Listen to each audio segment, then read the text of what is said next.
pariwisata maupun perhotelan. Walaupun saat ini masih menuju, karena kita ketahui masih banyak zona di daerah kita yang masih belum dinyatakan zona hijau.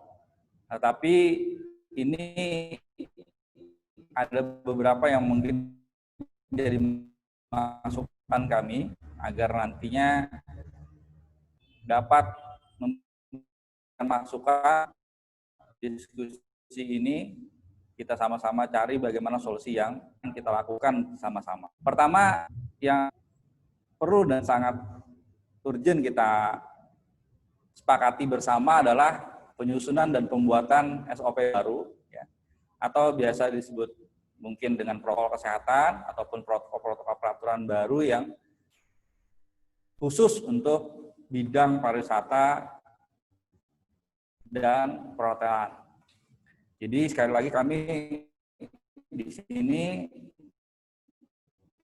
tidak membahas dampaknya, kita kasih dan mungkin nanti akan minta beberapa masukan daripada Bapak Ihsan sebagai Kepala Dinas Pariwisata Kota Banjarmasin juga nanti. Nah ini pasti sudah ada beberapa konsep ataupun sudah bahkan dilakukan sektor pariwisata dan perhotelan ini untuk SOP atau protokol. Nah, kita Bapak Ibu juga yang dari perhotelan menerapkan tersebut. Namun kami tidak lebih jauh untuk tapi ingin membahas bagaimana SOP-nya itu tadi yang sektor buat.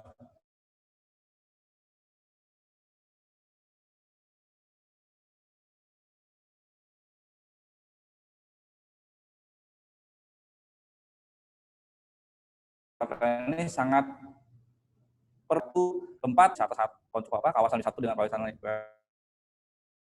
yang lain untuk pariwisata yang satu dengan yang lain tidak berbeda standarnya sehingga tidak ada kebingungan.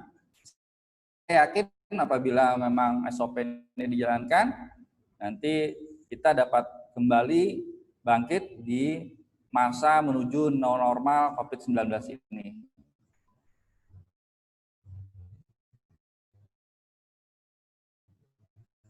Kemudian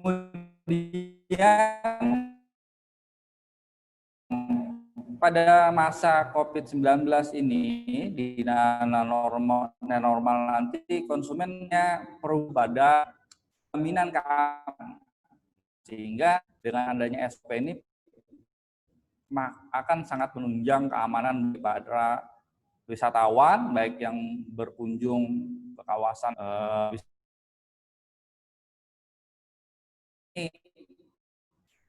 ditunjang dari yang pertama SOP. Kemudian penyusunan SOP ini baik di pariwisata kementerian tentunya baik itu Kementerian Pariwisata Kesehatan serta gugus tugas COVID-19. Penyusunan SOP juga baik pemerintah pusat, pemerintah daerah juga harus mempunyai pola yang mungkin terkonsep, terukur dan efektif. Artinya memang penyusunan itu tidak bisa mengabaikan baik itu para pelaku daripada praktisi, baik perhotelan maupun pariwisata,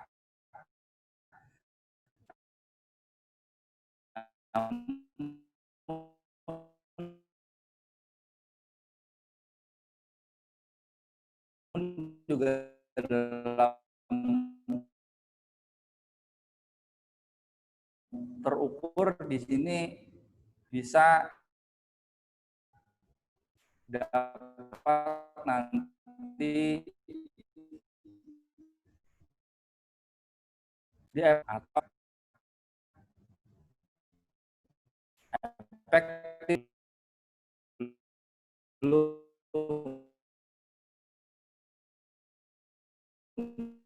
sebelum adanya COVID-19. Memberikan pandangan bahwa selain SOP dan para pelaku pariwisata yang baik di hotel maupun pariwisata yang punya prioritas baru, yaitu tentang keselamatan dan pelayanan kesehatan. Di wisata ini tidak terburu-buru atau mungkin tidak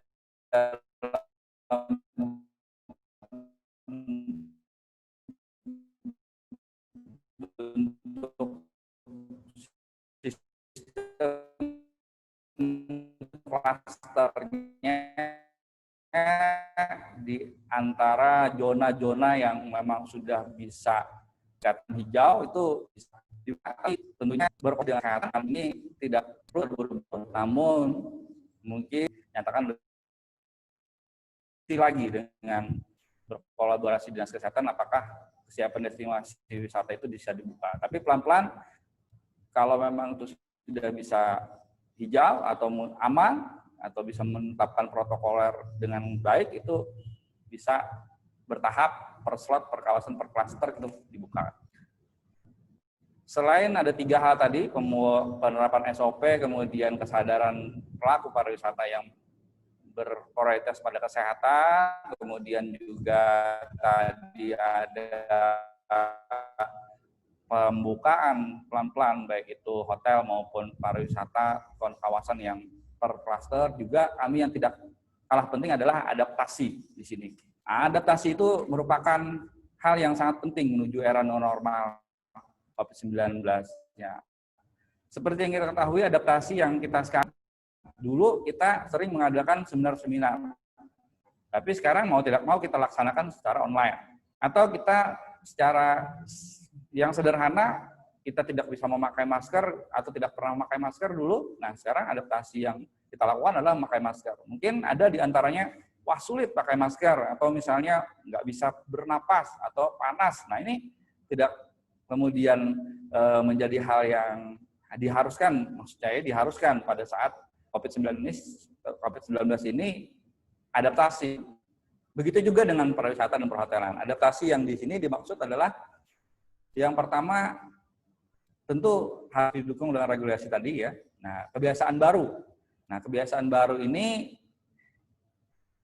akan berjalan baik kalau ada aturan.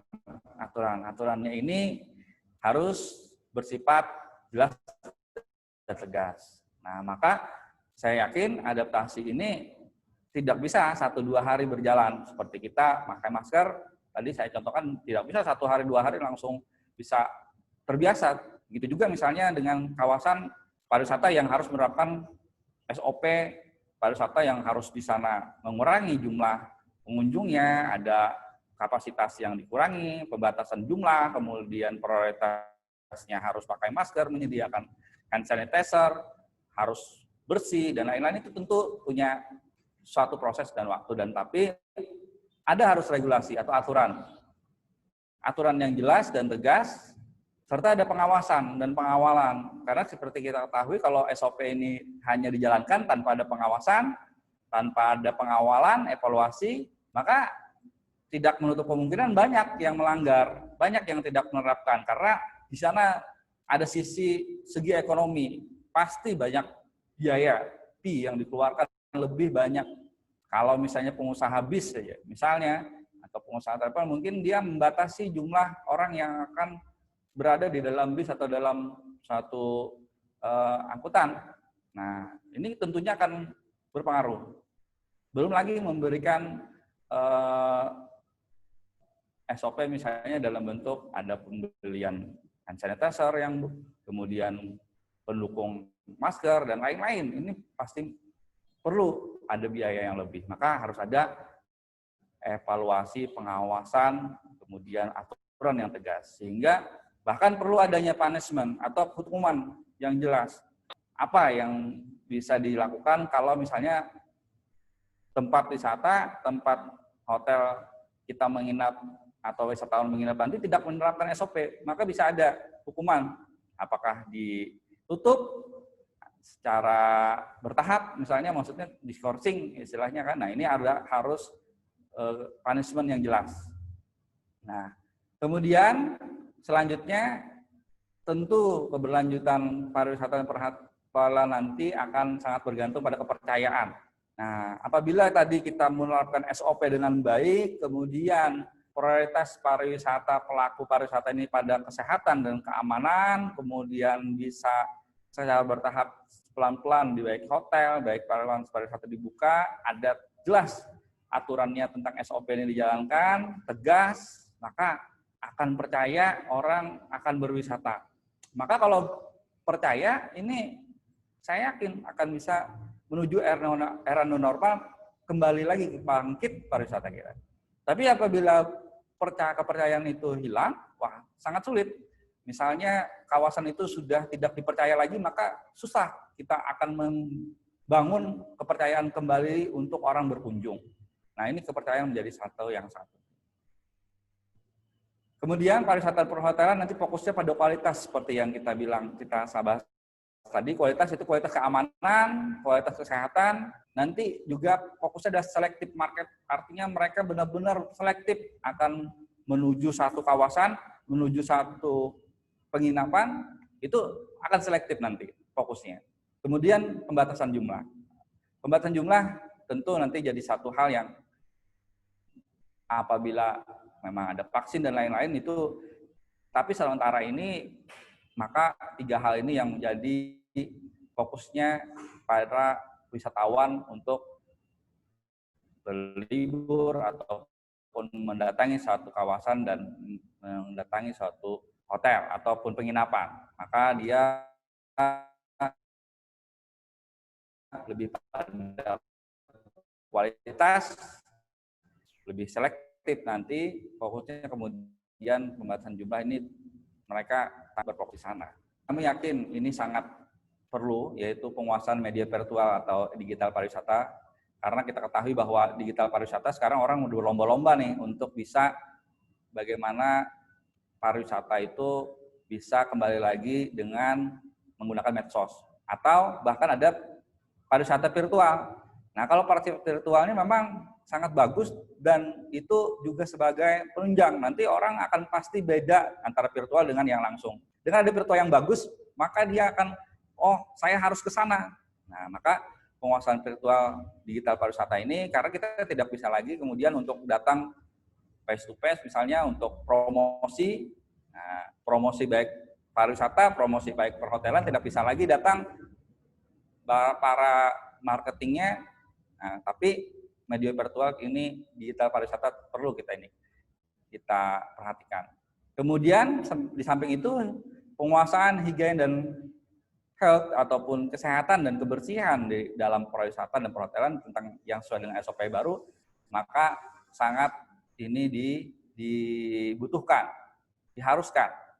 Nah, terakhir, kami bidang pendidikan juga akan mendukung bagaimana kurikulum kami ini bisa menunjang penguasaan digital dan penguasaan higien dan health daripada pelaksanaan SOP dan protokol kesehatan. Kami bisa menyiapkan kurikulum agar nantinya pandemi COVID-19 ini menuju normal siap lulusan kami, mahasiswa kami, ini SDM-nya menguasai digital pariwisata dan juga penguasaan daripada kebersihan, kesehatan, dan sesuai dengan protokol SOP kesehatan. Nah, terakhir, kesimpulannya, kami menyatakan bahwa penyusunan dan pembuatan SOP baru pada sektor pariwisata harus jelas, efektif, dengan regulasi yang tegas. Pelaku pariwisata kita harus menyadari prioritasnya yang utama adalah kesehatan, keselamatan pelayanan yang diberikan.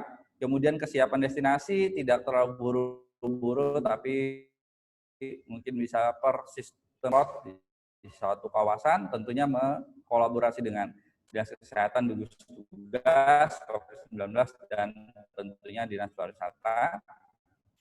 Perlunya ada adaptasi yang harus kita sama-sama coba untuk jalankan. Memang sulit, tapi saya yakin adaptasi bisa terus kita laksanakan. Kita perlu penyesuaian, nah, sehingga nanti ditunjang oleh persiapan sumber daya manusia di era new normal COVID-19. Dan terakhir, kerjasama seluruh pariwisata, insan pariwisata maksud kami, baik perhotelan, ada di situ praktisi, ada pemerintah dan masyarakat. Maka terakhir, kami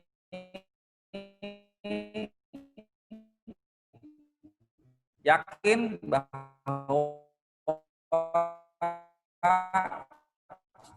seluruh insan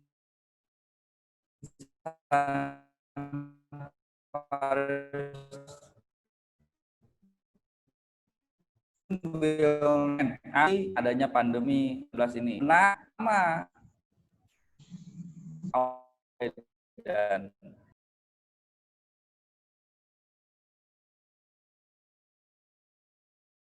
wisata. Beliau merupakan tour manager dari RR Tour and Travel Agency dan juga salah satu dosen praktisi di kampus kita Akademi Pariwisata Nasional Banjarmasin.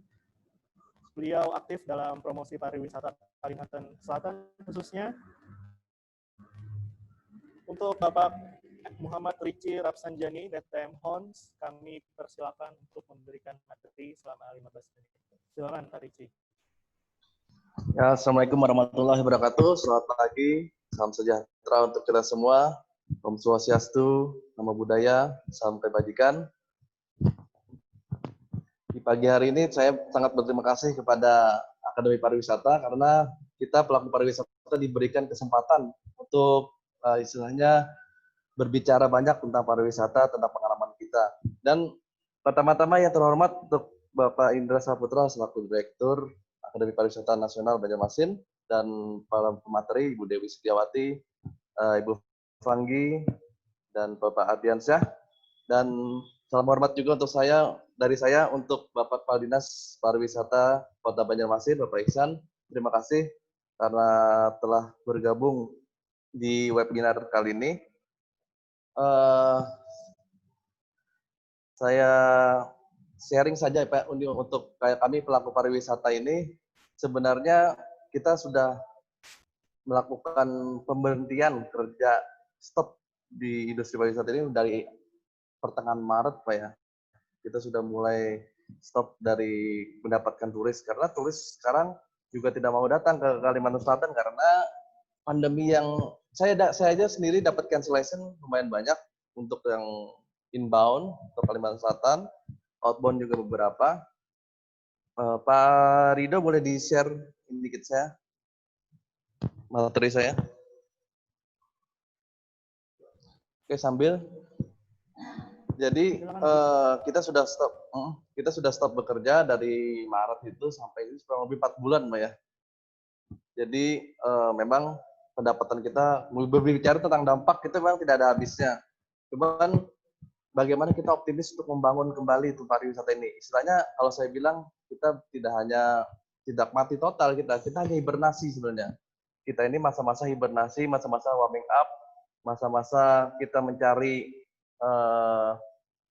pengetahuan baru lagi, ikut-ikut webinar, ikut-ikut seminar yang ada sertifikasinya, menambah pengetahuan kita. Akhirnya nanti pas ada tourism booming, otomatis semuanya sudah siap. Jangan sampai kita terlena di situasi seperti ini. Karena situasi dan kondisi saat ini kan tidak memperhatikan pariwisata lagi. Tapi yang saya lakukan dan tim saya lakukan, kita bagaimana cara mempromosikan pariwisata di new normal, bagaimana cari-cari peluang di new normal. Jadi itu yang saya lakukan. Sementara ini,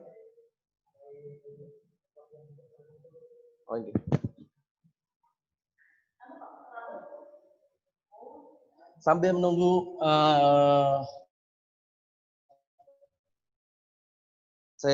sambil saya menunggu materi dibuka, kita lanjutkan aja sambil.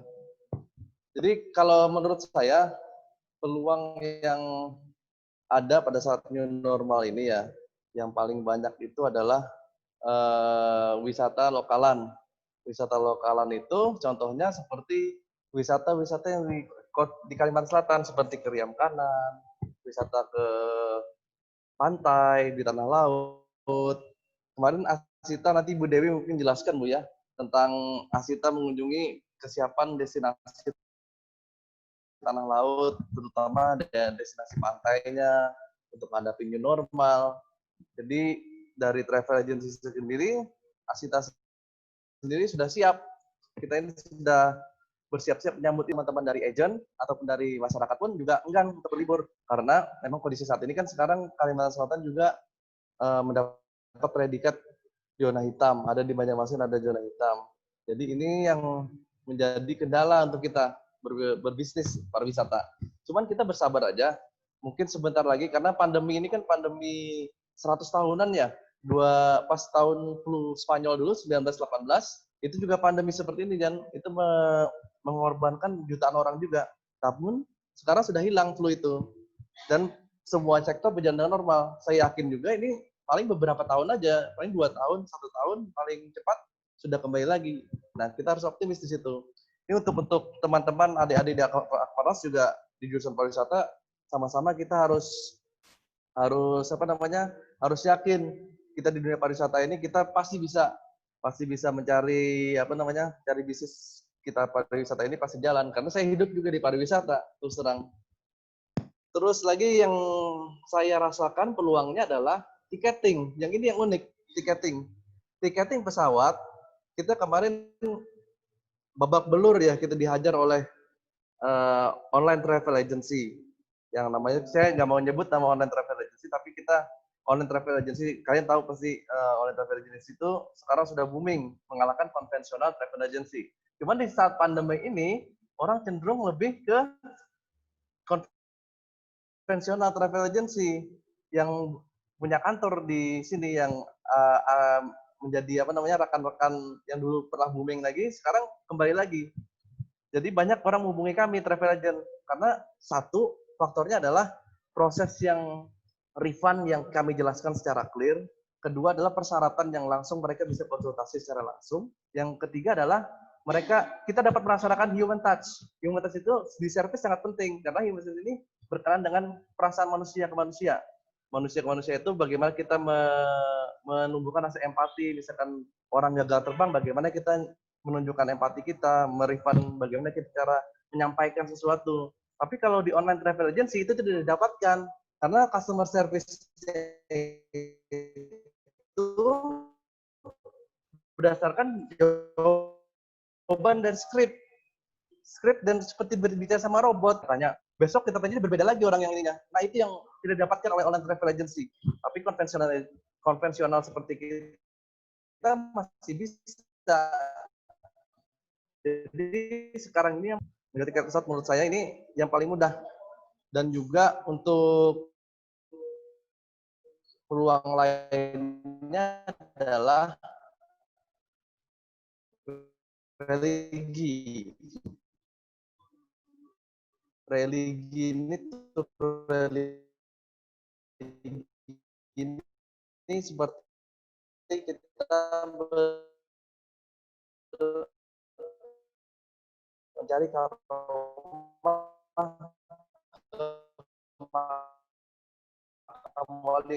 orang Banjarmasin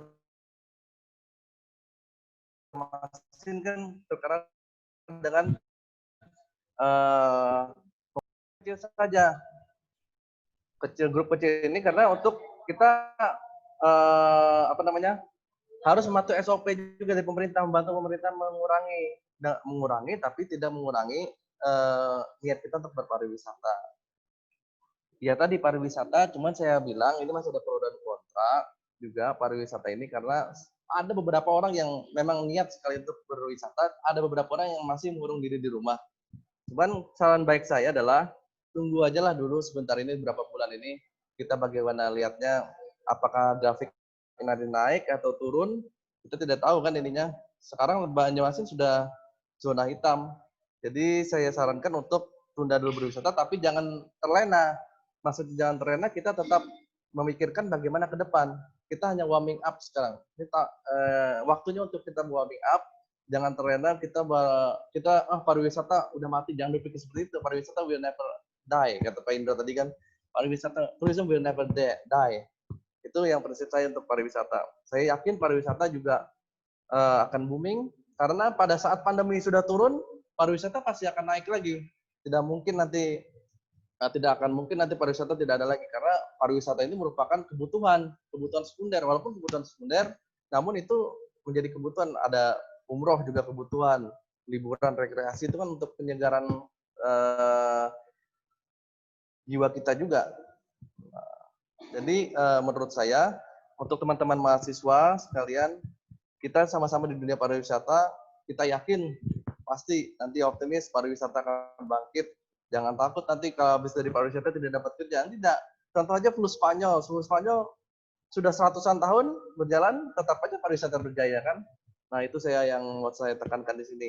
Nanti bisa kita buat sesi pertanyaan untuk masalah pengalaman dari kami, dari Ibu Dewi, dari Ibu Fanggi, dari Pak Ardi, mungkin untuk membahas lebih dalam lagi tentang pariwisata. Karena kalau yang lebih bagus sesi diskusinya saya rasa. Karena semua sudah tahu new normal seperti apa, dampak seperti apa, kita buka diskusi nanti. Ya itu saja yang saya bisa sampaikan. Terima kasih. Dan materi saya nanti dikirim lewat email. Kalau ada nanti mau lihat materi saya, sebenarnya saya punya materi sudah. Nanti kita kirimkan lewat email. Ya, itu saja yang bisa saya sampaikan. Salah dan hilaf, saya mohon maaf atas kekurangannya. Assalamualaikum warahmatullahi wabarakatuh. Terima kasih kepada Pak Ricci atas pemaparannya terkait dengan tema kita pada hari ini dari sektor pariwisata.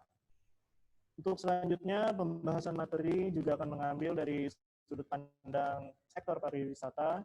Beliau merupakan Ketua Litbang DPD Asita Kalsel, juga Direktur Utama dari PT Family Tour and Travel, dan beliau juga aktif di kampus kita sebagai Wakil Direktur 2 dan dosen Akademi Pariwisata Nasional. Saat ini beliau sangat aktif dalam mempromosikan destinasi Kalsel hingga dari taraf nasional hingga internasional. Kepada Ibu Dewi Setiawati SKMM, kami persilakan.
Ya, Bu, suaranya bisa dibesarkan lagi, Bu.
Suara Ricci nyari.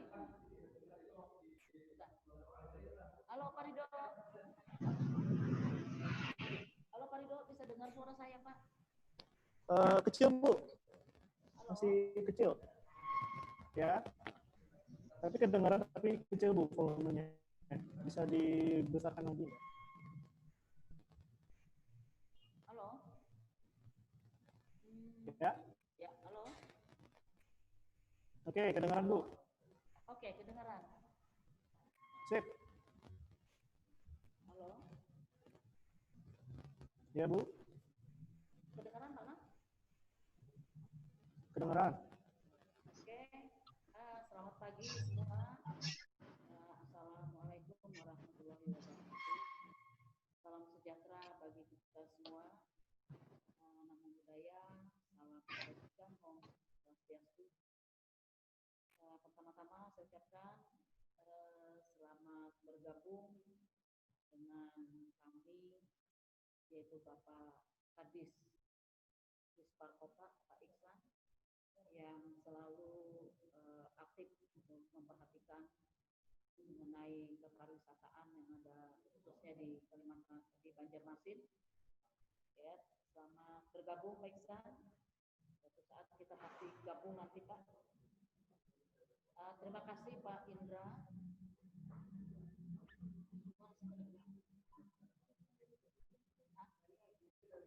Mic-nya beda, ada lubang lagi mic-nya.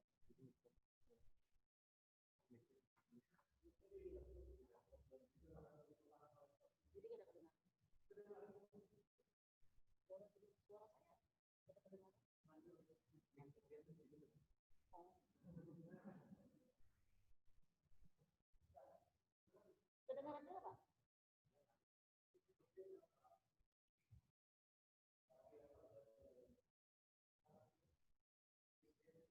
Nanti kedengaran Pak. Halo? Halo?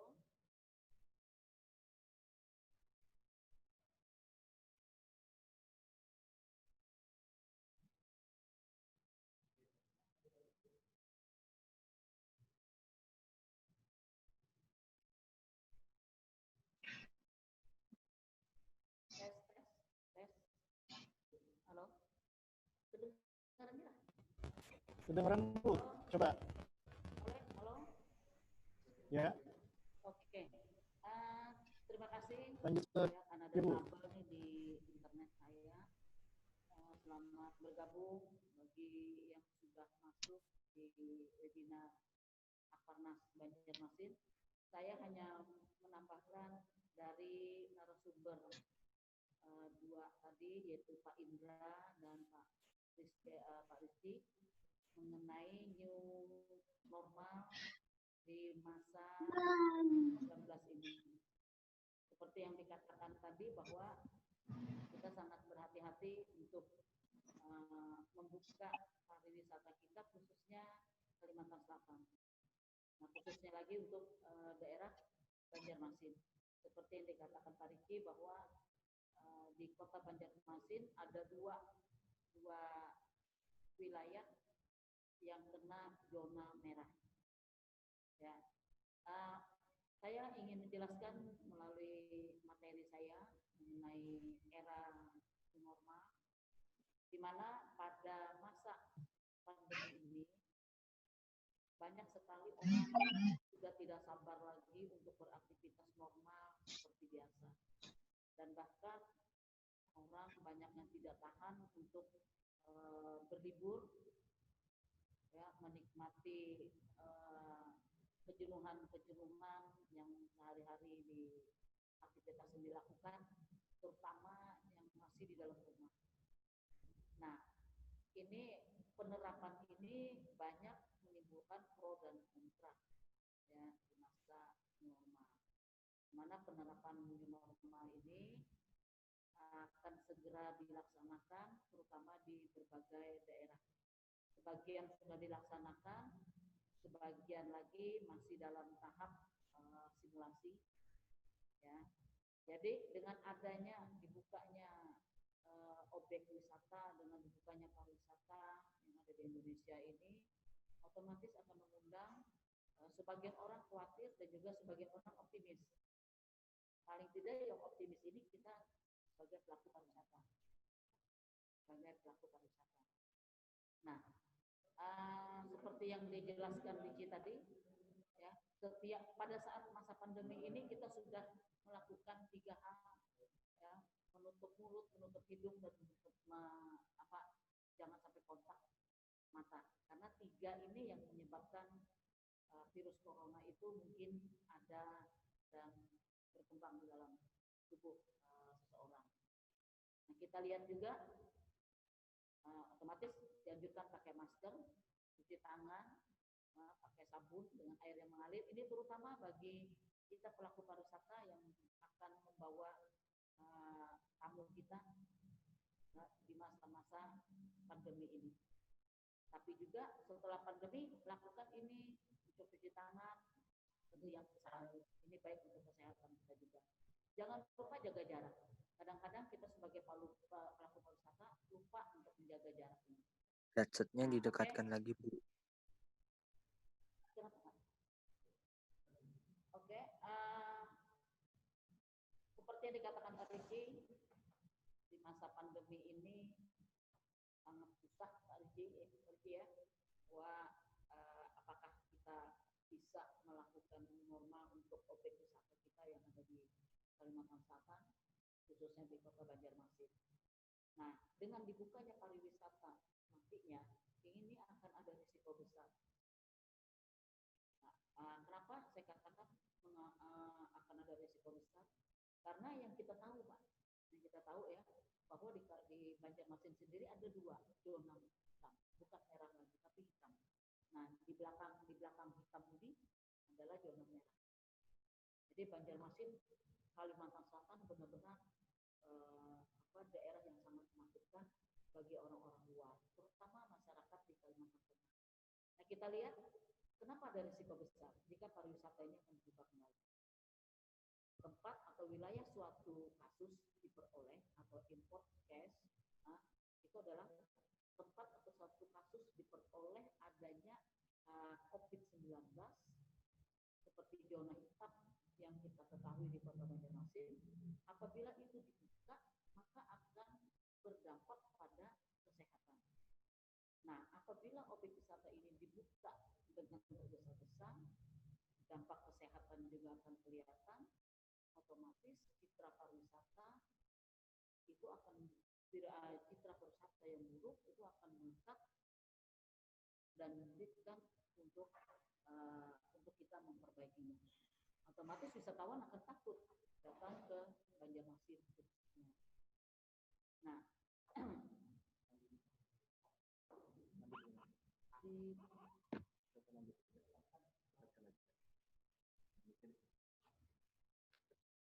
Oke, jelas Pak Ridho, cukup jelas suara saya Pak?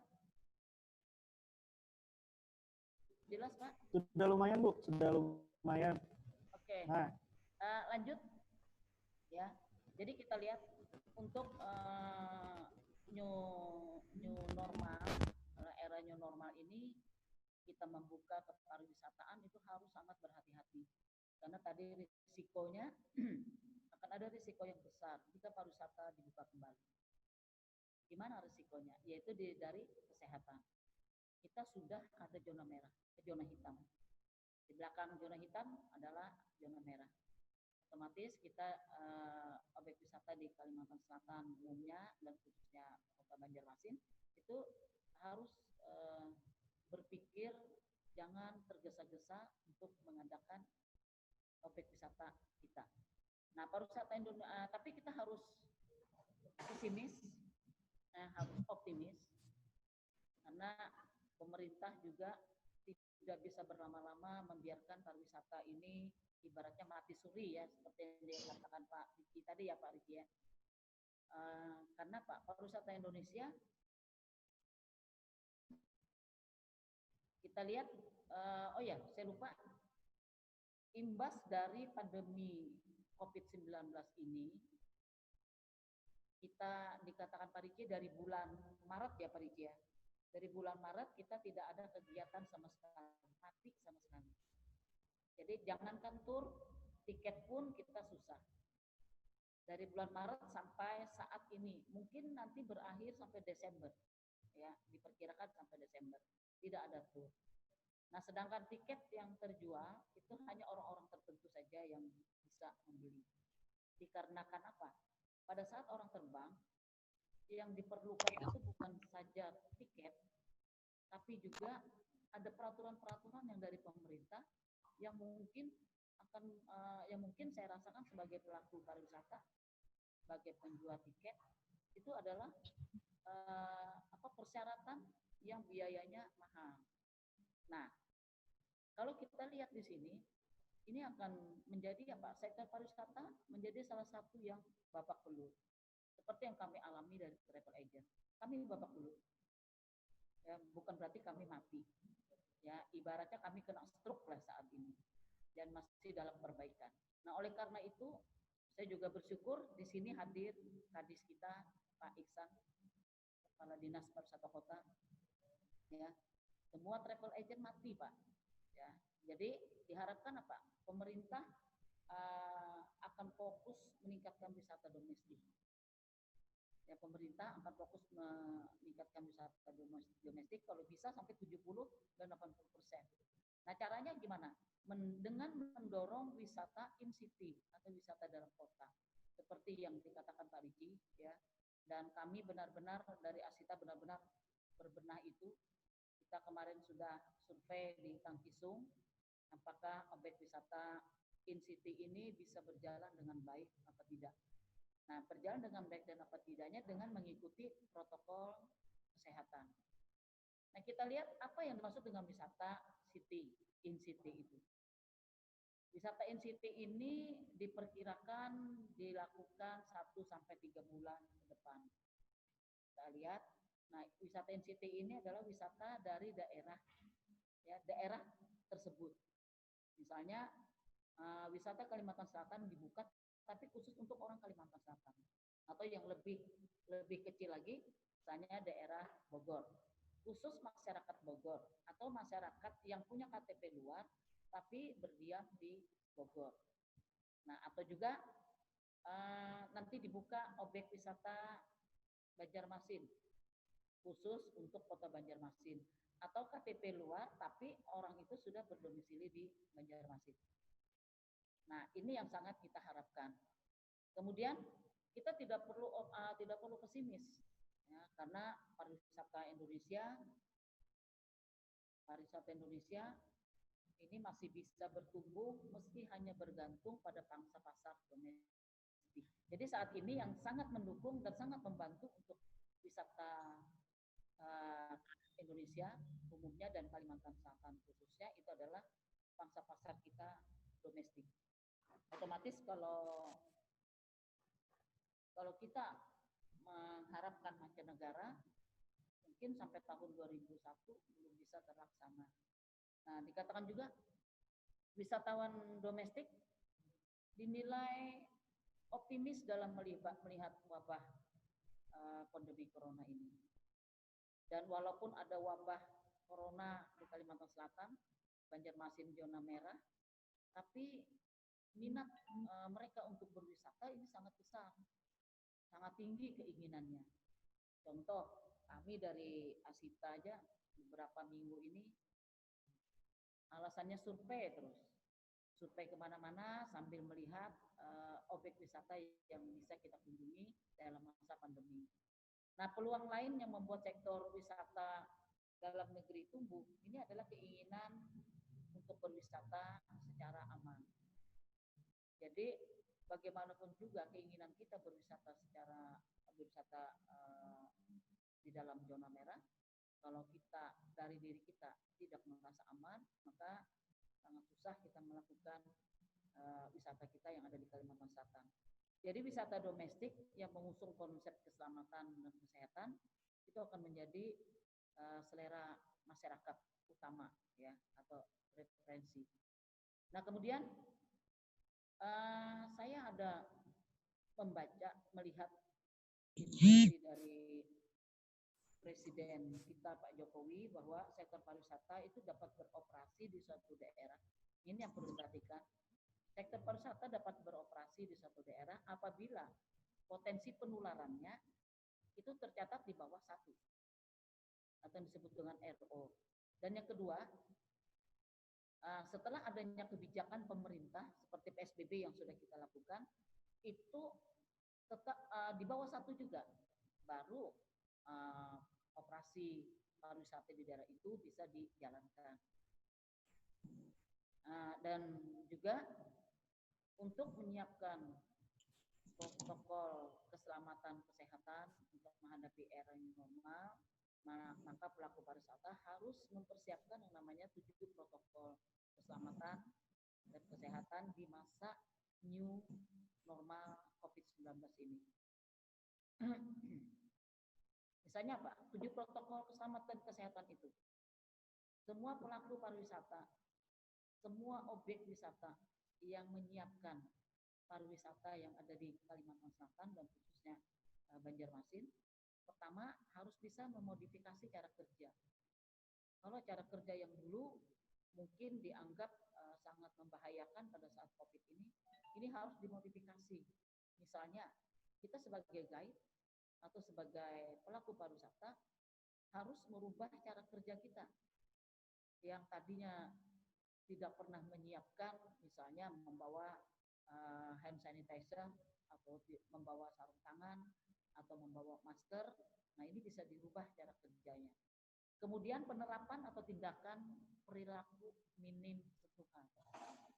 Nah ini implementasi ini perlu diterapkan ya, karena dikatakan bahwa tindakan perilaku minim sentuhan.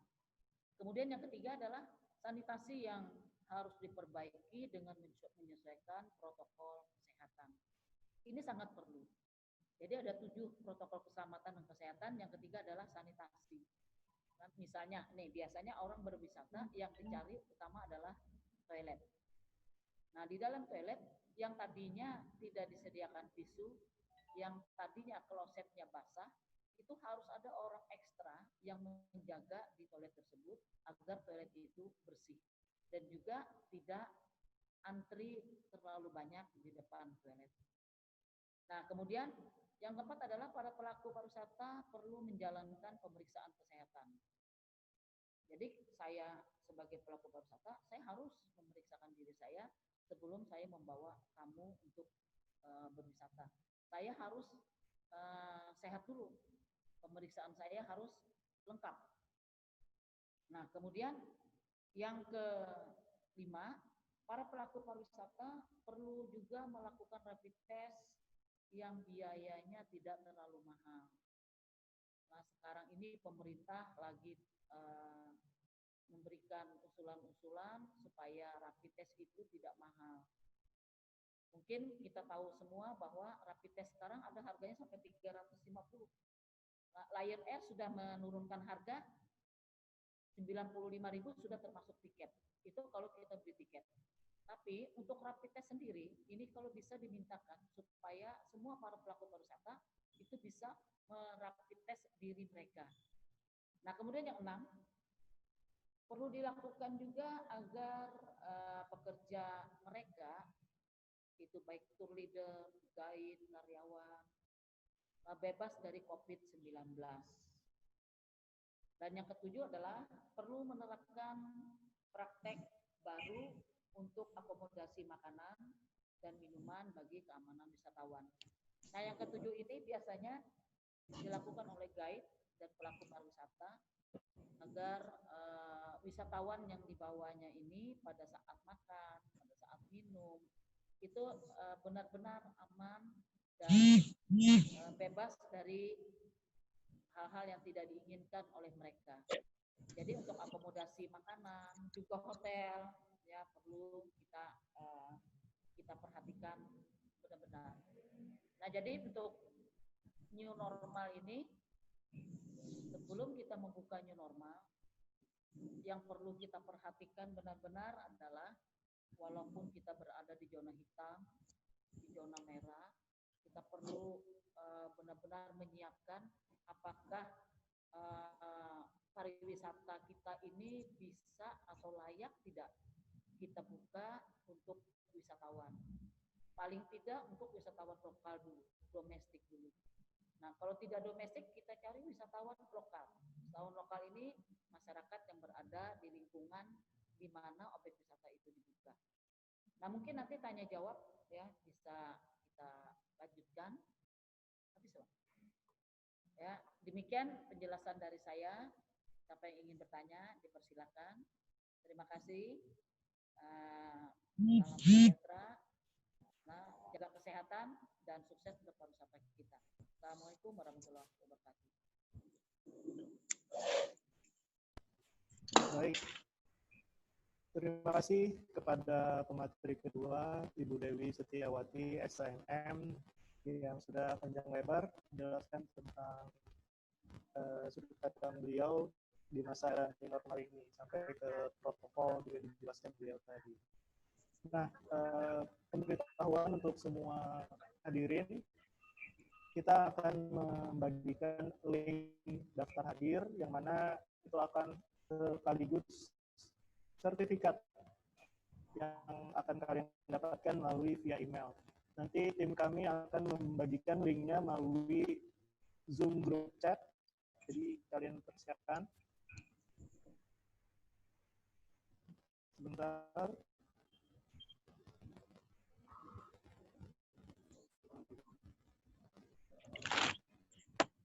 Ya, nah nanti silakan dicek saja di chat.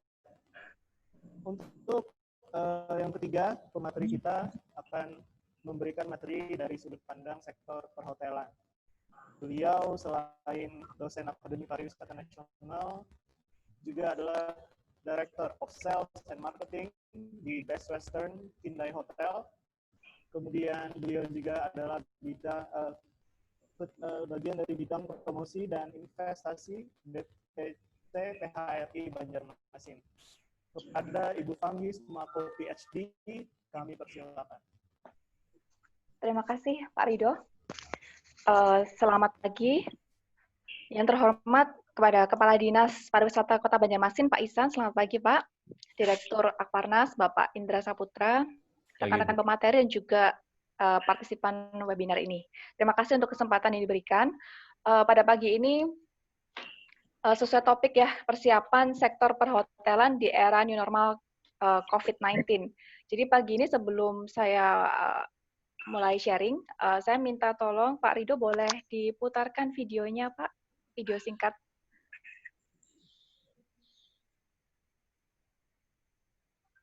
Silakan Pak Rido.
Diputar awal lagi.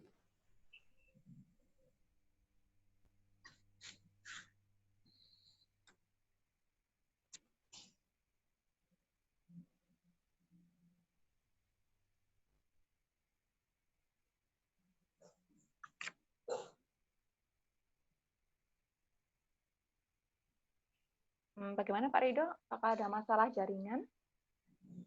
Kalau iya, kita bisa Ya, Bu, lewatin sih sebentar. videonya. Kita putarkan lagi. Oh ya, baik. Kita putarkan lagi.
Ya, Bu, sudah selesai. Mohon maaf, agak jaringan kita tidak bisa menampilkan yang secara smooth karena jaringannya agak kurang bagus.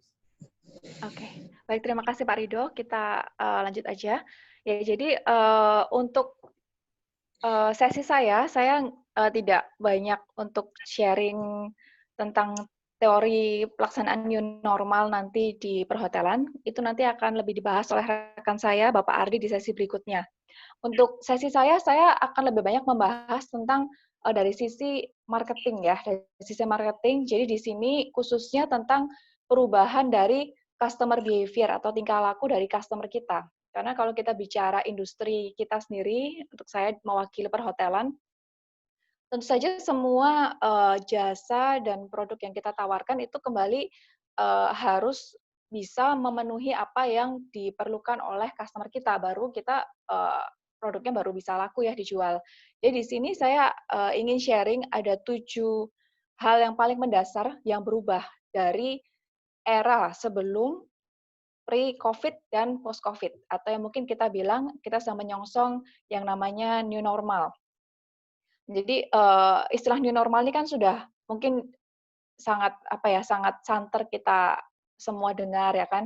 Kita mungkin udah banyak melihat contoh-contoh pelaksanaannya di beberapa tempat, di mall ya kan, mungkin di rumah sakit, di semua tempat fasilitas umum ya, transportasi juga kita bisa merasakan ada perbedaan dari sebelum dan pada saat pelaksanaan new normal ini. Nah, dari segi marketing atau kita lebih fokus ke customer behavior, yang pertama mungkin kalau kita bicara apa sih yang berbeda sekali ya dari sebelum dan sesudah COVID ini. Yang pertama adalah tentang kalau kita bicara hotel di Banjarmasin khususnya, kita ini agak beda dengan kota-kota yang mayoritas tamu yang hadir adalah dari segi leisure market. Kalau Banjarmasin sebagian besar lebih ke arah business market. Jadi biasanya orang yang traveling karena memang tujuannya bisnis. Kalau tujuannya pariwisata, terus terang masih belum sebanyak itu. Jadi kalau di Banjarmasin sendiri, hotel-hotel kebanyakan dipenuhi oleh tamu-tamu MICE, yaitu mereka yang datang sekalian untuk kegiatan meeting, convention, dan sebagainya. Nah, jadi perbedaan yang utama sekarang, kalau dulu orang banyak traveling untuk kepentingan business meeting. Nah, sekarang banyak mengurangi hal tersebut karena sangat memungkinkan seperti kita ini bisa melewati lewat Zoom ya meetingnya. Jadi di sini mungkin pihak hotel sendiri harus kembali mereforecast kembali. Kalau biasa akhir tahun kan sebelum masuk ke tahun berikutnya kita sudah melakukan forecasting ya tentang bisnis tahun depan. Nah, kebetulan pandemi ini kan terjadinya di awal tahun. Berarti kan forecasting 2020 sebenarnya sudah ada dan itu semua bisa dibilang datanya tidak bisa dipakai gitu. Karena misalnya nih sebuah hotel yang forecast-nya tahun 2020 ini mungkin melihat dari berkaca dari tahun lalu ya city occupancy di atas 60%, mungkin tahun ini kita memforecastkan bisa 65-70%. Tapi kenyataannya itu terjadi paling sampai Maret ya. Kita sama seperti di hotel Best Western sendiri, kalau contoh case-nya. Sampai bulan Maret masih lumayan, masih ada kegiatan, masih ada kamar-kamar dari event, ya kan masih lumayan. Tapi begitu masuk April, sudah sama sekali tidak ada. Jadi April, Mei itu vakum sama sekali untuk semua kegiatan meeting. Jadi kamar betul-betul pure, kalaupun ada isinya, itu terisi oleh tamu-tamu yang sifatnya individual, mereka yang either terpaksa traveling karena suatu kepentingan yang mendesak, atau teman-teman hotel lain itu banyak yang diisi oleh tamu-tamu yang karantina pribadi. Jadi udah beda sekali market segmennya dari yang kita punya di tahun-tahun sebelumnya. Ini sangat-sangat berbeda. Jadi dampak dari perubahan yang pertama yaitu orang lebih banyak meet virtually harus di-forecast ulang sehingga kita bisa merencanakan pembiayaan hotel dengan lebih baik. Kan pastinya semua bisnis nggak cuma hotel, tujuan bisnis adalah harus untung ya, nggak boleh rugi. Minimal banget kalau kita bicara tahun ini, di mana tahun yang challenging buat kita semua, minimal bisa break even point, seperti itu. Jadi forecast ulang untuk pendapatan maupun juga nantinya pengeluaran hotel. Kemudian customer behavior yang kedua yang berubah. Kalau yang pertama tadi ya traveling jadi berkurang untuk bisnis. Yang kedua, kalau dulu orang-orang ini customer kita itu rigid banget dengan nama diskon. Jadi selalu nunggu promo ya kan mungkin seperti itu kalau apalagi yang rate sensitif ya kalau kita bicara tamu-tamu yang banyak booking lewat online travel agent misalnya itu kan nungguin tuh kalau ada promo apakah dari website yang ini aplikasi yang itu ya kan selalu ada momen-momen di mana itu promonya luar biasa gede-gedean jadi sangat rigid dengan diskon nungguin diskon ya kan dan kalau tanya harga, mereka akan ngecek nih, kalau telepon di hotel langsung dapat harga berapa, kalau booking lewat ini berapa, lewat itu berapa, dan mereka akan pilih harga termurah. Tapi sekarang bedanya nggak lagi fokusnya hanya di harga. Memang harga penting, apalagi sekarang kan masa pandemi ini semua orang ya kantongnya tidak setebal dulu. Jadi harga memang penting, tapi ada faktor lain yang jauh lebih penting yaitu fleksibilitas. Sekarang hampir semua hotel menawarkan yang namanya eee, pay later ya kan atau stay-nya later. Jadi harganya murah tapi stay-nya masih panjang banget. Biasa kalau kita beli voucher kan maksimal 3 bulan ya. Kalau ini bisa sampai setahun ke depan dipakainya. Karena memang tamu kita ini tidak tahu kapan mereka bisa traveling. Jadi kita memberikan fleksibilitas untuk menggunakan voucher sampai up to 1 year, setahun ke depan. Atau kalau yang lebih baik lagi, kalau bisa pay later ya. Jadi stay now, pay later. Tapi tidak semua hotel pastinya bisa mengaplikasikan itu, tergantung policy masing-masing. Jadi fleksibilitas tadi yang kedua selain harganya adalah juga cancellation policy. Kalau dulu ya kita nawarin harga murah, pasti ada nih embel-embelnya terms and condition-nya, tidak bisa di-cancel ya. Sekarang kalau kita memberikan terms condition tidak bisa di-cancel, dijamin nggak laku. Karena apa? Orang takut. Kalau saya beli nih, oke saya beli, saya bayar, nggak apa-apa. Tapi kalau seandainya terjadi perubahan lagi, karena kan di masa seperti ini pandemi kita nggak pernah tahu akan ada apa lagi nih bulan depan. Kita memang harus optimis sebagai pelaku pariwisata, perhotelan harus optimis kita keadaan akan membaik. Tapi terus terang, siapa yang tahu? Siapa yang tahu? Kita nggak akan pernah tahu ya. Jadi sama juga dengan customer kita, tamu-tamu kita, mereka juga berpikir hal yang sama. Siapa yang tahu? Tiba-tiba nih sudah beli tiket, mungkin kalau dari segi airlines ya kan, sudah pesan hotel. Tiba-tiba pas bulan depan mau traveling udah direncanakan, terjadi sesuatu sehingga misalnya maskapai kembali nggak beroperasi. Nah, kalau maskapai yang nggak beroperasi mungkin tiket bisa aja di-refund, tapi hotel di kota yang dituju, apakah setuju untuk me-refund pesanan kamar tadi? Nah, ini yang juga menjadi perbedaan. Tamu sekarang akan menanyakan, "Ini gimana kalau misalnya saya cancel, seperti apa policy-nya?" Hotel yang semakin fleksibel pasti akan menjadi pilihan ya untuk tamu-tamu. Oke, kemudian, poin ketiga mungkin ini berhubungan tadi dengan topik yang dibahas oleh Pak Ricci, yaitu tentang human touch. Nah, kalau mungkin sebelumnya, tamu itu, sangat suka sekali booking lewat third party ya, namanya OTA, itu luar biasa sekali OTA perkembangan tahun-tahun terakhir ya. Jadi memang, apalagi kalau di kota-kota yang fokusnya banyak di pariwisata, leisure, itu memang OTA-nya, tamunya lebih tinggi ketimbang yang book direct ke hotel. Karena apa, memang OTA menawarkan kemudahan ya, kita cuma dengan menggenggam handphone, smartphone kita, mengandalkan jari aja, kita sudah bisa booking hotel dengan sangat mudah. Nah, tapi kalau sekarang, tampaknya memang benar seperti yang disampaikan Pak Ricci tadi ya, tamu comfortable dengan book direct ke hotelnya. Kenapa? Karena dengan book direct atau mungkin offline tadi, tamu dapat tuh human touch-nya. Bisa ngobrol sama reservasi kami, bisa nanya macam-macam. Mungkin kalau concern-nya ke hygiene, dia bisa tanya dan dijawab oleh manusia langsung, bukan cuma sekedar tadi yang menggunakan skrip ya mungkin ya, kalau kita ketik apa, skripnya muncul ya kan. Tapi apa kadang-kadang manusia ini apalagi di era yang serba serba tidak pasti ya, kita perlu diyakinkan. Nah, yang bisa yakinkan siapa? Pastinya bukan dari automated text yang muncul ya, tapi lebih kita bisa bertanya dengan manusianya tadi, dengan staf kami tadi di reservasi.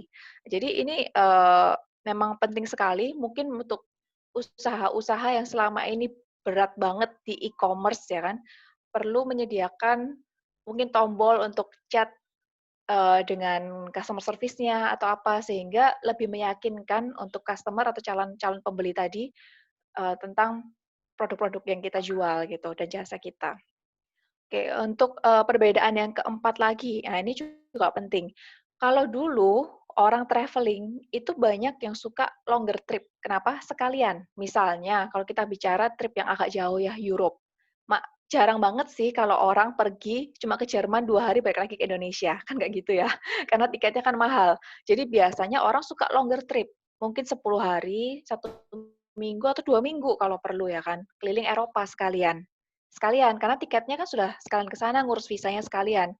Nah, tapi sekarang, karena banyak ketidakpastian, orang juga nggak berani merencanakan trip yang terlalu panjang, karena takut jadi sesuatu misalnya.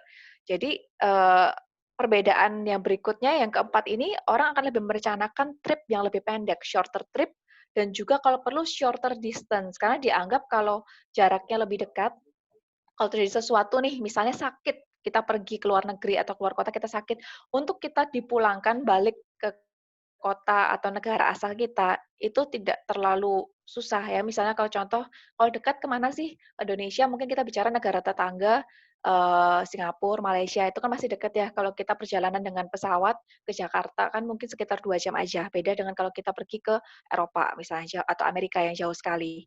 Jadi memang ini satu kesempatan juga, tadi juga disampaikan dari sisi pariwisata, yaitu untuk menarik tamu atau pengunjung lokal, karena jarak yang dekat tadi. Jadi orang akan lebih memilih untuk berpergian untuk, jarak maupun waktu yang lebih singkat.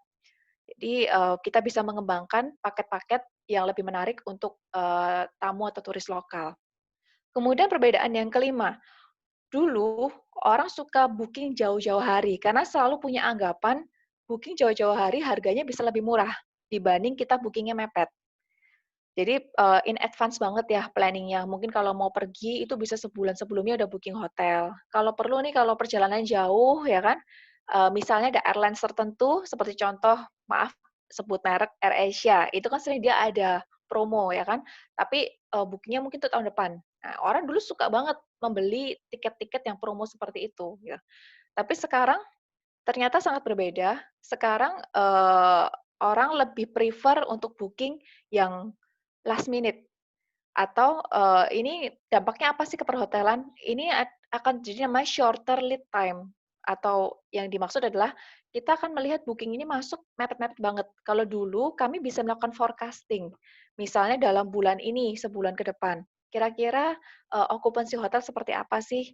Memang sejujurnya di Kalimantan Selatan, di Banjarmasin sendiri, forecasting ini, tidak semudah untuk hotel-hotel yang misalnya ya di Bali yang berat banget, eee, di OTA mainnya atau orang-orang yang booking jauh-jauh hari, itu enak karena dalam sebulan kita bisa lihat, oh sampai akhir bulan kita sudah, punya pesanan kamar reservasi on hand sekian. Tapi kalau Banjarmasin ini memang agak sulit karena kalau sebelum Covid, itu rata-rata orang booking-nya lead time-nya 1 minggu. Tapi dengan setelah Covid, yaitu di era new normal ini atau mengarahkan new normal ya after Covid, ini lebih pendek lagi, booking-nya last minute sekali. Jadi rata-rata 1 atau 2 hari atau bahkan di hari yang sama, itu yang banyak. Itu yang saya alami juga untuk di hotel Best Western sendiri. Jadi yang saya lihat ini nggak cuma di hotel BW, tapi juga di teman-teman hotel yang lain, sama, shorter lead time. Nah, jadi kalau seperti ini, apa yang kita harus lakukan dari segi marketing? Yang pertama, sudah percuma memaksa orang untuk booking jauh-jauh hari. Karena walaupun kita bikin promo yang bagus, rate yang mungkin murah, itu akan sulit karena orang kembali tadi ya, di behavior mereka, mereka punya banyak keraguan. Apakah kalau saya beli tiket atau beli kamar hotel booking jauh-jauh hari, tiba-tiba terjadi sesuatu seperti apa? Nah, jadi cara promosinya akan berbeda, mungkin lebih ke kita mentarget last minute booking, atau yang kedua tadi kita jual voucher tapi open date untuk setahun ke depan. Jangan dikunci tanggalnya, karena, pasti tamu nggak berani untuk membeli kamar tersebut. Oke, perbedaan yang keenam, kalau dulu ya orang mungkin kalau selain membandingkan dengan harga, fokusnya dengan comfort, dengan kenyamanan. Pilih hotel kalau memang kita punya budget lebih, pastinya kita akan mencari hotel yang lebih nyaman, lebih mungkin photogenic, instagramable ya kan, misalnya untuk difoto. Kalau sekarang nggak cukup di comfort, tapi hotel perlu menekankan dari sisi hygiene. Jadi ini jadi salah satu, poin penting dalam marketing message, jadi mungkin bisa dilihat ya di video singkat walaupun tadi videonya, nggak sempurna ditayangkan. Itu adalah salah satu bentuk marketing message dari brand kami, dari hotel kami, yang saya yakin juga semua hotel, juga bikin pastinya. Fokusnya ke apa sih? Ke hygiene. Fokusnya di apa sih? Di mencegah penularan, COVID-19 tadi. Nah, jadi ini mungkin juga, bisa jadi contoh untuk yang belum, untuk juga bisa melakukan hal yang sama. Karena tamu akan lebih, apa ya, mereka akan tidak masalah untuk membayar sedikit lebih banyak atau lebih mahal, asal mereka yakin kalau saya stay di sini, saya menginap di sini, kesehatan saya lebih terjamin, kebersihannya lebih terjamin. Jadi nggak cuman kita, fokus di harga, nggak cuman kita fokus di lead time, tapi juga pastikan message atau pesan yang kita sampaikan ke tamu adalah tadi, kenyamanan, kebersihan, keamanan saat menginap. Oke, kalau untuk, poin terakhir yang saya ingin sampaikan adalah tentang grup. Tadi juga ada sedikit disinggung ya di bagian pariwisata, kalau sebelumnya mungkin orang suka, mengunjungi tempat yang rame, tempat yang istilahnya, tourist destination banget nih, yang banyak orang kalau ke sana, kalau ke satu tempat harus ke sana, harus foto di sana. Nah, kalau sekarang orang mulai menghindari kerumunan. Mungkin tidak case-nya nggak sama rata ya untuk setiap daerah, ada juga daerah yang, eee, masyarakatnya lebih berani misalnya, tapi secara umum orang menghindari kerumunan, tidak seperti dulu. Jadi orang akan lebih traveling di small group. Kita mungkin dari segi marketing di sini bisa membuat paket-paket ya, nggak cuma paket untuk menginap sih. Kalau kita bicara paket ya, saya perhatikan di teman-teman hotel yang lain juga semua jenis paket. Mau itu paket pernikahan, paket ulang tahun, paket arisan, apapun, semuanya sekarang fokus di small group. Nah, ini langkah yang baik karena orang memang menghindari, yang sadar diri itu menghindari untuk, kerumunan tadi. Misalnya contoh kemarin ada tamu yang inquiry untuk paket akad menikah. Jadi dia benar-benar fokus di tidak mau mengundang orang banyak. Walaupun makanya ballroom nih, ballroom itu kan kalau di hotel kami misalnya itu bisa muat sampai 300. Tapi dia maunya diisi di bawah 70 orang. Karena mau memastikan tadi social distancing-nya. Jadi beliau sangat concern. Nah, ini untuk yang tamu-tamu yang memang lebih concern, lebih teredukasi ke arah sana, ini sangat-sangat penting ya. Jadi kita kalau bikin paket harus menyesuaikan. Nggak bisa lagi seperti dulu nih, kami mau memaksimalkan kalau ballroom itu bisa diisi 300, ya minimal kita kalau jual ballroom harus diisi 200 lah. Nah, ini nggak bisa. Jadi, harus di bawah 50% kan, jadi kita untuk bikin paket. Kalau perlu malah di bawah 50% lebih bagus. Contoh cuma terisi 30-35%, itu tamu akan lebih yakin, lebih comfortable. Mereka nggak masalah ternyata untuk membayar menu yang lebih mahal, it's okay. Asal tadi, hotel bisa menjamin bahwa acara nanti akan dilaksanakan dengan tertib, dengan aman, kesehatan tamu-tamu, apa ya, dijaga dengan baik, itu mereka lebih concern ke arah sana. Nah, jadi mungkin dari sisi marketing itu yang saya bisa share. Nanti kalau dari segi pelaksanaan operasionalnya, Pak Ardi, GM dari Palm Hotel akan lebih banyak bisa sharing ya untuk, detail di operasionalnya. Baik, Pak Rido, saya kembalikan ke moderator. Terima kasih.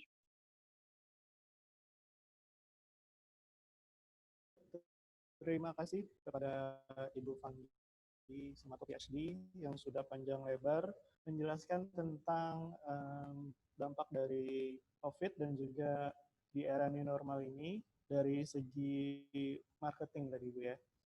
Untuk selanjutnya kita akan mempersilakan kepada pemateri kelima kita.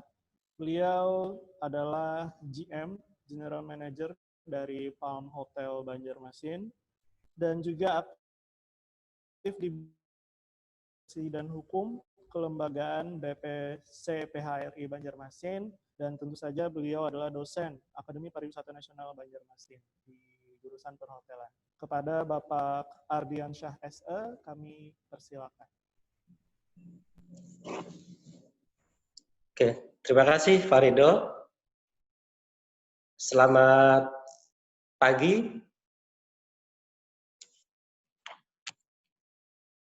Selamat pagi. Pagi Pak Ardi. Pagi Bapak. Pagi Pak Ihsan. Bupati. Selaku Kepala Dinas Dinas Pariwisata Kota Banjarmasin, juga Bapak Indra selaku Direktur Aquarnas, para narasumber yang sudah mendahului sebelumnya, terakhir Bu Panggi juga ya, Pagi Pak Ardi. partisipan yang sudah bergabung di hari ini. Baik, saya akan coba memaparkan, kalau tadi Bu Panggi menyampaikan dari sisi bisnis ya, di sisi bisnis, dari sisi marketingnya, bagaimana jualan ya, ibaratnya jualan di saat-saat new normal saat ini. Nah, saya akan coba paparkan di sini terkait tentang panduan umum ya. Panduan umum ini artinya sebagai panduan atau SOP pada saat new normal secara teknis untuk operasional di hotel untuk mencegah COVID-19. Baik, next mungkin saya akan dipandu dengan materi ya, Pak Rido minta tolong. Ya, oke. Ya, saya akan mulai. Panduan umum norma ini tujuannya yaitu untuk mengantisipasi pola kehidupan yang baru ya di masyarakat dan bisnis hotel khususnya dan restoran yang sekarang ini disebut dengan new normal atau normal baru. Dan panduan ini umumnya sudah dilakukan di semua hotel karena kita juga mendapat panduan dari Persatuan Hotel dan Restoran Indonesia ya. Ini merupakan panduan yang umumnya dipakai oleh hotel-hotel di seluruh Indonesia khususnya. Yang menjadi referensi ya, yang jadi referensi dalam melakukan pengelolaan bisnis hotel di manajemen maupun pelayanan kepada tamu ya, tidak hanya tamu, karyawan juga dan pihak lain. Pihak lain di sini seperti supplier ya, pihak ketiga ya, supplier, penyewa area di hotel ya.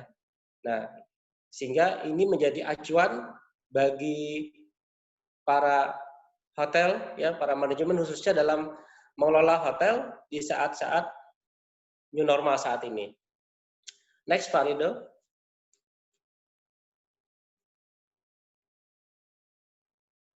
Nah, kita coba mulai dari bagaimana penanganan untuk kebersihan umum dan kamar ya. Tentunya sudah banyak berlaku di semua perusahaan maupun juga hotel khususnya. Tentu harus dilakukan disinfeksi di fasilitas hotel maupun restoran. Umumnya dilakukan itu 3 kali sehari. Umumnya ya, kalau kita pakai shift itu shift pagi, shift sore, dan shift malam ya. Yaitu minimal ya 3 kali sehari.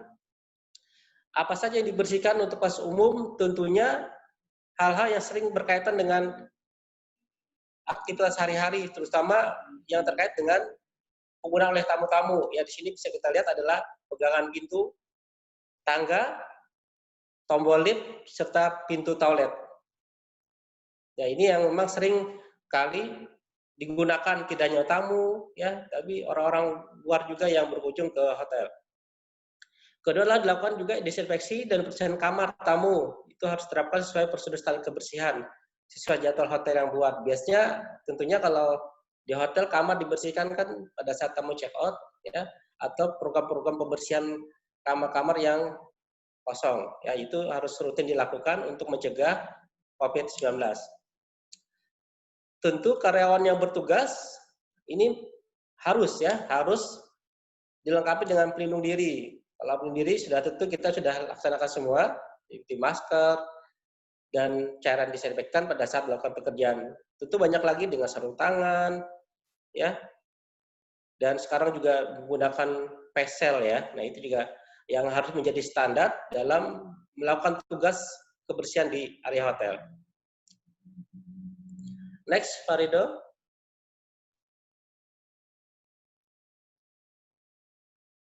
Nah, tentunya bagi karyawan yang bekerja, ya tentunya karyawannya harus sehat dulu. Ya.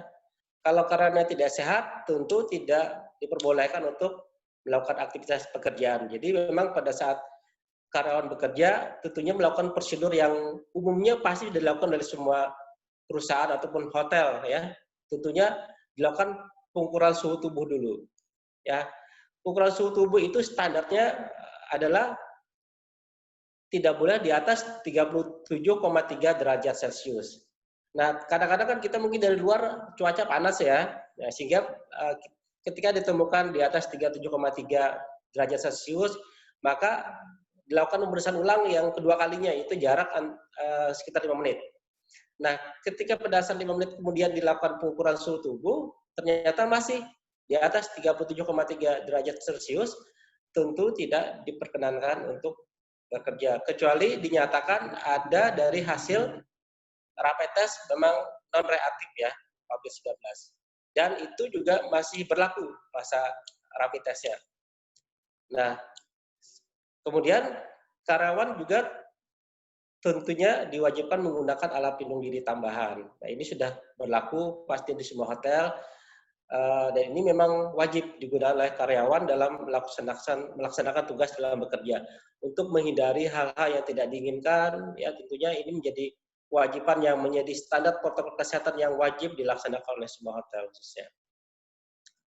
Oke, next. Nah, ini kita bicara pihak ketiga. Pihak ketiga di sini bisa kita lihat vendor ya, supplier ya, penyewa, pihak outsourcing juga.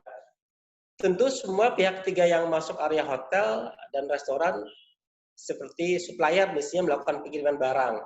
Maka tentunya supplier pun juga harus dilakukan pemeriksaan. Tidak hanya karyawan, tidak hanya tamu, supplier pun juga. Salah satu contoh adalah supplier dalam pengiriman barang. Maka prosedurnya juga sama, dilakukan pemeriksaan suhu tubuh. Yang sama menjadi standar yaitu suhu tubuh tidak boleh di atas 37,3 derajat Celcius. Nah, tentu sama protokolnya semua ya. Jadi ketika masuk ya harus cuci tangan, pakai masker, sarung tangan, dan lain-lain yang menjadi standar protokol kesehatan. Nah, jadi konsepnya semua benar-benar yang masuk area hotel itu benar-benar harus steril ya. Jadi agar tidak menimbulkan hal-hal yang tidak diinginkan di lapangan. Jadi baik tamu, karyawan, dan pihak ketiga ataupun kunjungan-kunjungan dari pihak luar ya. Oke. Next. Nah, kita coba untuk bicara untuk tamu hotel dan restoran. Sama saja sebenarnya, karena ini menjadi standar, tamu hotel pun wajib melakukan pemeriksaan suhu tubuh, ya, standar 37,3 derajat Celcius, juga dilakukan 2 kali pemeriksaan jika seandainya di atas 37,3 derajat Celcius. Jadi jika suhu tubuh normal, maka sebelum check-in, tamu diwajibkan mengisi formulir pendaftaran. Ini menjadi standar juga untuk dilakukan di semua hotel. Nah, terus lanjut, kita lanjut untuk tamu-tamu di outlet restoran. Ya, standarnya tentu menjadi prioritas utama melakukan cek suhu tubuh. Ya, sama pemberlakuannya dengan sebelumnya. Nah, yang menjadi perhatian adalah karena kita masuk di restoran, hotel dapat menetapkan durasi makan maksimum. Jadi diupayakan ada batasan ya untuk tamu agar dapat membatasi atau meminimalkan jumlah tamu di restoran pada saat waktu tertentu sehingga tidak menjadi kerumunan ya di restoran ya. Jadi sehingga ada sesi tamu juga menunggu di tempat area yang bisa disediakan.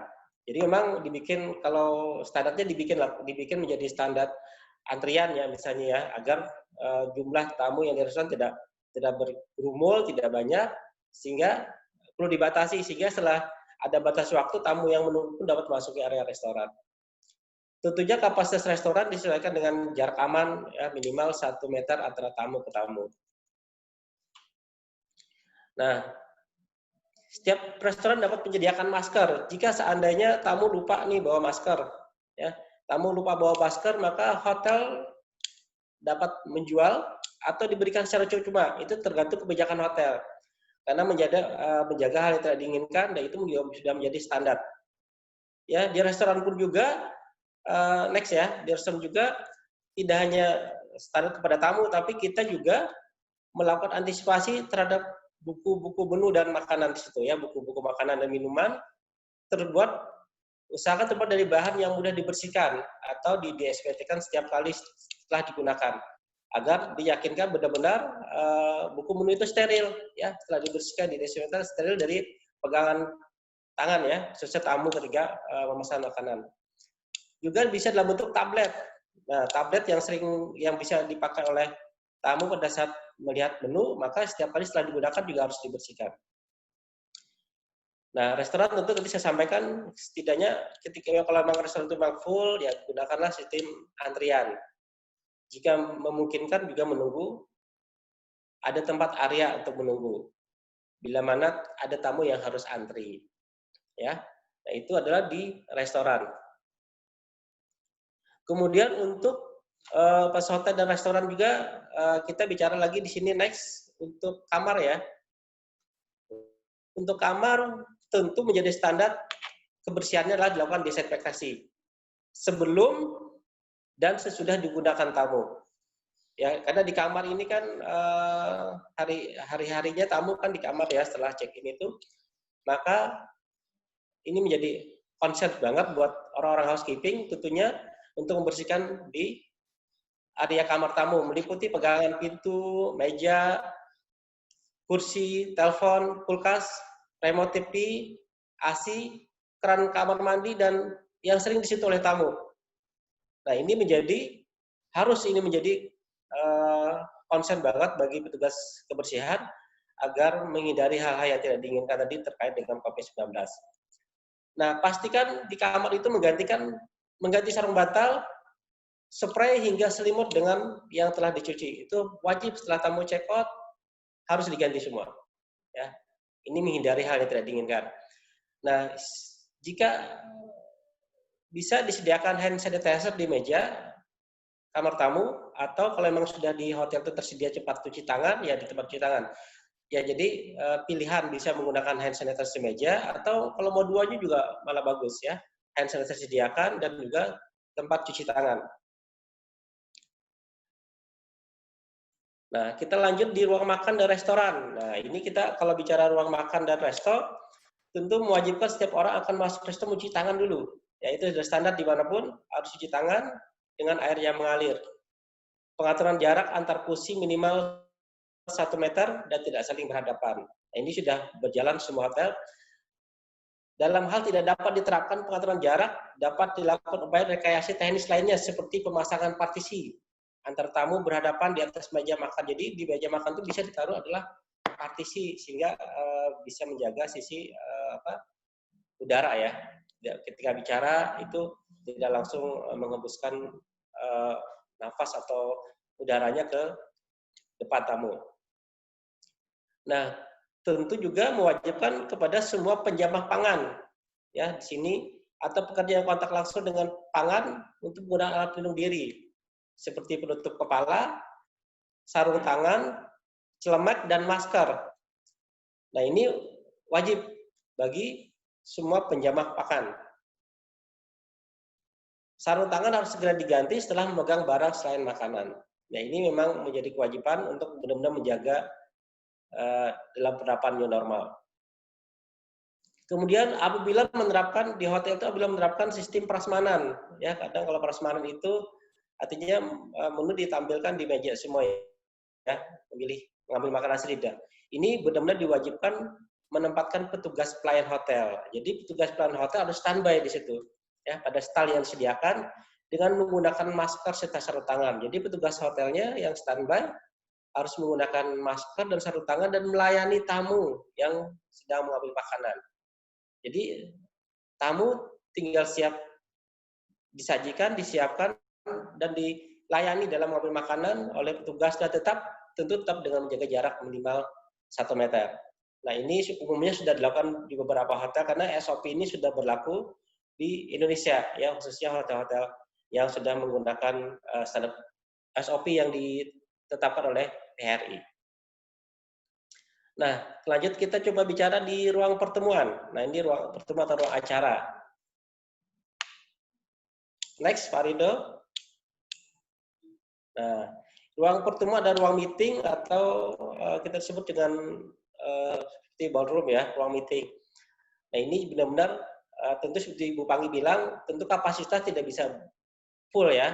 Ya biasanya kalau kapasitas ruang meeting itu sepertinya 100 kapasitasnya, maka paling bisa terjual maksimum 50%.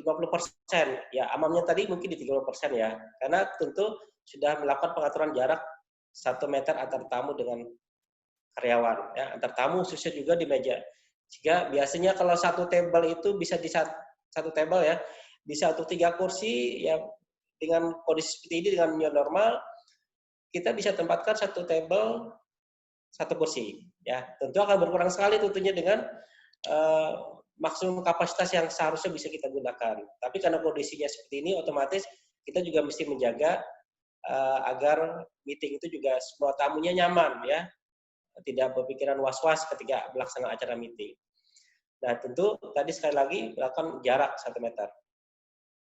Kemudian memberikan informasi jarak dan menjaga kesehatan itu juga perlu dilakukan, ada informasi yang disampaikan di sana, cek suhu tubuh, ya, pemakaian masker, pembatasan jarak, dan cuci tangan ya sebelum masuk ruangan meeting. Atau menggunakan hand sanitizer. Dan di hotel itu juga setidaknya harus mempunyai panduan informasi layout jarak aman. Sejak dari masuk parkir, ketika tamu udah mau masuk parkir, sudah ada informasi untuk jarak aman. Di dalam lift, ya, di lobi, semua di informasi itu selalu disampaikan. Ya, sehingga menjadi konsep semua, apalagi ketika meeting di ruang pertemuan, hingga keluar parkir. Itu semua dilakukan layout, ya, penyampaian informasi tentang protokol kesehatan. Nah, terkait dengan ruang meeting tadi, pastikan semua proses pembersihan dan inspeksi ruang pertemuan sebelum dan sesudah digunakan. Tentu kalau persiapan ruang meeting benar-benar steril dulu. Ya. Acara meeting misalnya besok, maka maks minimum ya hari ini harus dilakukan pembersihan. Jadi sebelum acara itu benar-benar dipastikan semua oke, dari sisi desinfeksi dan semuanya itu dilakukan benar-benar pembersihan. Dan setelah acara selesai juga, itu pastikan. Ya, kemudian membersihkan dan mendesinfeksi mikrofon. Nah, ini penting karena kalau di acara itu kan ada sering menggunakan mikrofon ya. Nah, jadi kalau menggunakan mikrofon maka kalau terbatas mikrofonnya misalnya, maka setiap selesai digunakan oleh masing-masing orang tidak menggunakan mikrofon secara bergantian. Sebelum dibersihkan dulu. Jadi harus dibersihkan dulu mikrofonnya karena itu kan pengaruhnya nafas ya dalam berkomunikasi. Atau jika memang memungkinkan menyediakan mikrofon pada masing-masing meja, ya ini standarnya. Jadi kalau memang tidak memungkinkan, maka tadi setiap selesai mikrofon harus dibersihkan. Ya. Dan di sini diharapkan MC harus aktif memberikan informasi protokol kesehatan, antrian, jaga jarak, dan pemakaian masker. Nah, saya rasa ini Pak Ando sebenarnya banyak ya, tapi kita coba ambil secara umum dulu aja. Mungkin nanti bisa dibahas atau ditanyakan pada sesi tanya jawab nantinya. Mungkin dari saya itu dulu, Pak Ridho, nanti bisa dibahas di pertanyaan-pertanyaan yang akan ada waktu lebih lanjut di sesi berikutnya. Terima kasih Pak Ridho waktunya. Sama-sama Pak.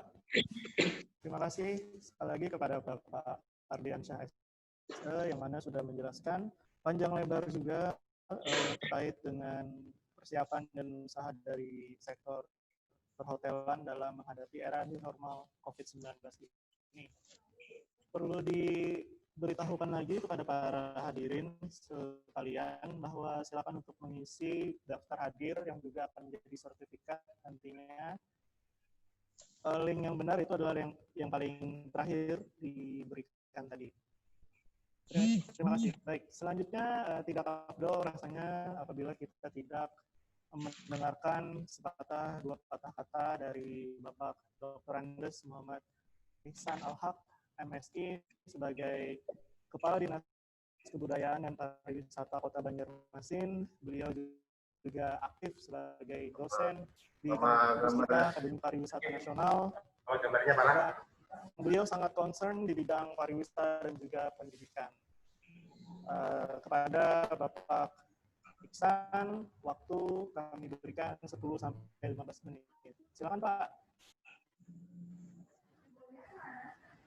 Langsung aja, Pak. Ya, Assalamualaikum warahmatullahi wabarakatuh. Waalaikumsalam warahmatullahi wabarakatuh. Warahmatullahi Waalaikumsalam wabarakatuh. warahmatullahi wabarakatuh. Salam, Pak. Ya, perkenalkan saya Muhammad Iksan, Kepala Dinas Kebudayaan dan Pariwisata Kota Banjarmasin. Terima kasih kepada Aparnas yang mengadakan sesi webinar ini. Terima kasih Pak Indra beserta jajaran, juga kepada para narasumber yang hari ini ikut memberikan pencerahan, brainstorming, dan kepada para peserta webinar dimanapun berada. Memang kita menyadari bahwa saat ini masih di dalam era pandemi COVID-19 ya, di mana Banjarmasin masih dalam situasi zona merah dan ada 4 kelurahan di Kota Banjarmasin yang situasinya dalam zona hitam. Artinya angka terinfeksinya itu lebih di atas 50 orang di dalam wilayah tersebut.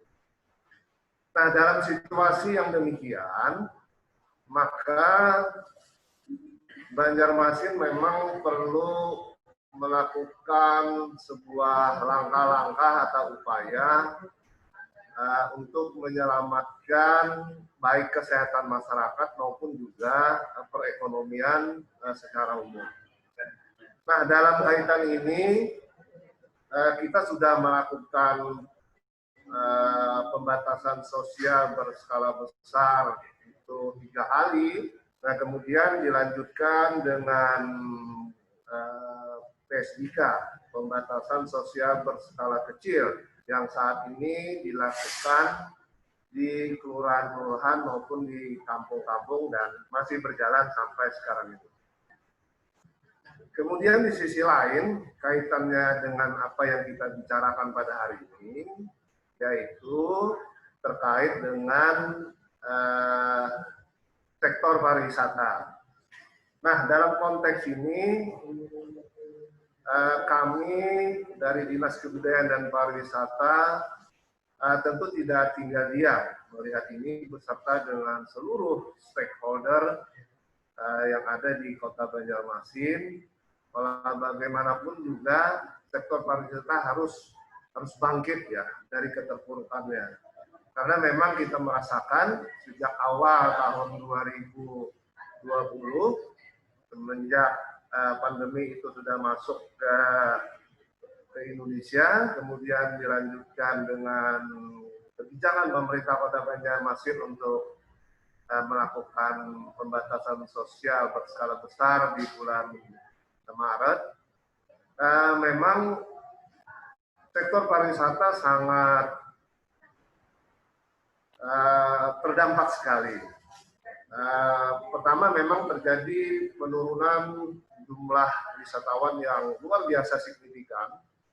Kemudian juga kawan-kawan di hotel banyak melakukan kegiatan merumahkan karyawan, terus juga hampir 0% ya pemasukan dari hotel, tidak ada, kecuali hotel-hotel yang memang ditunjuk oleh pemerintah daerah menjadi tempat istirahat bagi dokter dan para medis.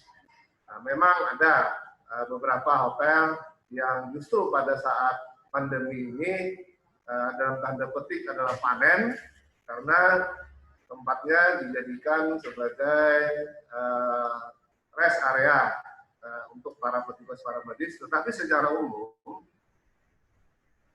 hotel-hotel memang mengalami jumlah penurunan yang sangat signifikan atau hampir tidak ada selama kegiatan PSBB tersebut. Kemudian PSBB sudah selesai dilaksanakan dan sekarang dalam situasi masih tingginya angka infeksi COVID-19 di Banjarmasin, sudah 1.500 lebih yang terinfeksi, kemudian 120-an yang sudah meninggal dunia. Dan hal ini mau tidak mau kita harus melakukan penyesuaian-penyesuaian di dalam berbagai sektor, termasuk pariwisata. Nah, kemudian pemerintah saat ini lagi merancang regulasi tentang pencegahan COVID-19 sektor pariwisata. Draftnya sudah kami koreksi, tetapi dalam perkembangannya ada beberapa masukan lagi dari sektor-sektor pekerjaan atau sektor usaha terkait.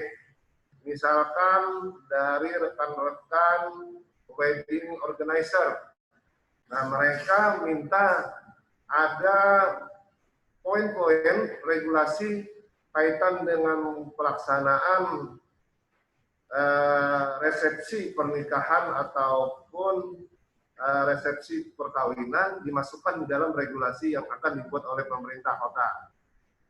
Kemudian ada kawan-kawan dari asosiasi tempat hiburan malam ingin dimasukkan juga di dalam regulasi tersebut. Nah, sehingga regulasi yang sudah kami susun berdasarkan masukan kawan-kawan dari PHRI dan lain-lain ini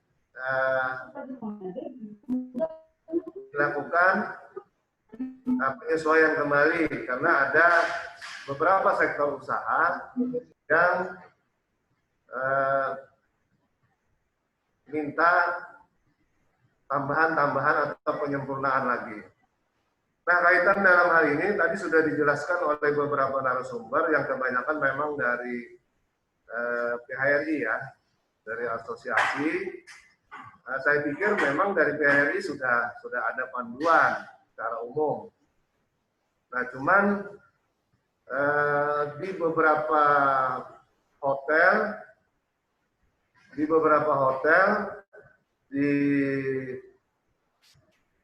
di daerah kita tidak hanya memiliki tidak memiliki hanya ruang pertemuan, restoran, tetapi juga ada THM, tempat hiburan malam. Ada diskotik, ada karaoke, ada pub. Nah, ini juga sekarang sudah mulai ramai didatangin oleh para pengunjung. Nah, ini juga memang harus ada pengaturan-pengaturan terhadap usaha-usaha seperti itu. Nah, kemudian dari asosiasi wedding organizer itu juga minta kepada pemerintah kota dalam hal ini Dinas Kebudayaan Pariwisata supaya mereka diberikan akses kesempatan untuk melaksanakan resepsi pernikahan ataupun resepsi perkawinan di hotel-hotel. Nah, kalau dari sikap dari pemerintah Kota Banjarmasin, memang kita belum memperbolehkan untuk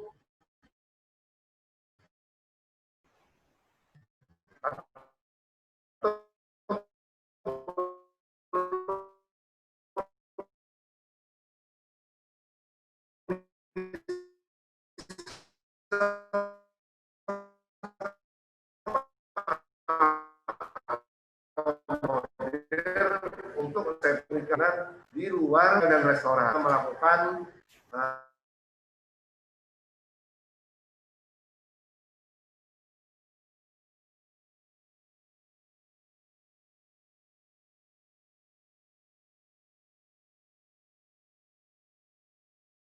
itu bisa dilakukan